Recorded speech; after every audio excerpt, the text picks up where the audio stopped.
দেখতে পাচ্ছি যে আপনি আমরণ অন্বেষণে বসেছেন। বিষয়টা একটু বিস্তারিত বলেন। আসলে আমি আমরণ অনশনে বসেছি বাংলাদেশে বিগত দিনে ২০০৩ সালে যে আইন ও বিচার ব্যবস্থার দুর্নীতি তার বিরুদ্ধে আমি এই আমরণ অনশনে বসেছি। এই যে ২০০৩ সালে জাতীয় সংসদে সর্বদলীয় রাজনৈতিক দল জাতীয় সংসদে একটি আইন পাশ হয়, সেটা আপনারা সকলেই জানেন। সে আইনটি ছিল যৌতুক, নারী নির্যাতন, নারী শিশু নির্যাতন।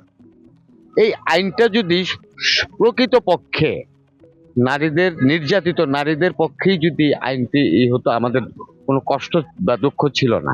কিন্তু আইনটির সর্বশেষ আপনি এখানে লক্ষ্য করেন, আমার ব্যানারে একটি নাম্বার দেওয়া আছে, মামলা নাম্বার, চিফ জুডিশিয়াল ম্যাজিস্ট্রেট আদালত টাঙ্গাইল। মানে বিগত ১৮৯/06 মামলার সাক্ষীকে ২৮৯/08 মামলায় যখন আসামি করে আদালতে নেওয়া হলো, তখন উভয়ের সাক্ষ্য এবং জেরাতে প্রমাণ হলো যে কোনো নারী নির্যাতন হয়নি।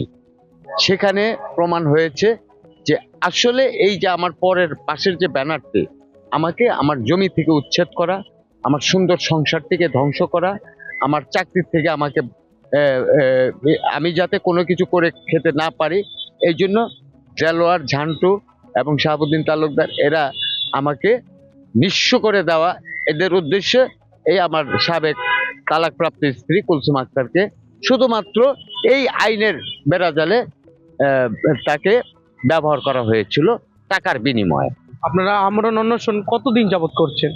আমি বিগত দিনে আপনার জাতীয় প্রেস ক্লাবে ৪৪৫ দিন আমি জাতীয় প্রেস ক্লাব অবস্থান করার পরে গতকাল থেকে আমি আমরণ অনশনে নেমেছি। আমি আসলে আমি যেটা চাচ্ছি সেটা হচ্ছে, নারীরা হচ্ছে মায়ের জাত, তাদের ইজ্জত সম্মান রক্ষা করার জন্য আমি নারীদের পাশে এসে দাঁড়িয়েছি। আপনি দেখেন ইসলামিক রাষ্ট্রগুলিতে নারীদের সম্মানটা কতটুকু।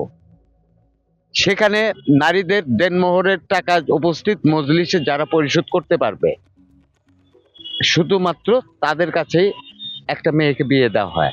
আমাদের দেশে যৌতুক দিয়ে সম্পত্তি দিয়ে দেওয়ার পরেও আজকে নারীরা নির্যাতিত। আপনি লক্ষ্য করবেন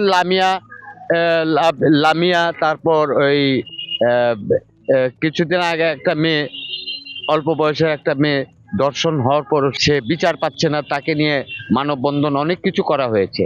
এর জন্য দায়ী এক শ্রেণীর নারীরা। এই যে আপনি দেখতে পাচ্ছেন কুলসুম আক্তার যে মামলাগুলি করেছিল, তার স্বীকারোক্তি জবানবন্দি ২৮৯/08 মামলাতে সে ডাইরেক্ট বলেছে, তার এই সাক্ষীকে সে যখন আসামি করে নেয়, উভয় সাক্ষ্য জেরাতে সে মিথ্যা মামলা করেছে।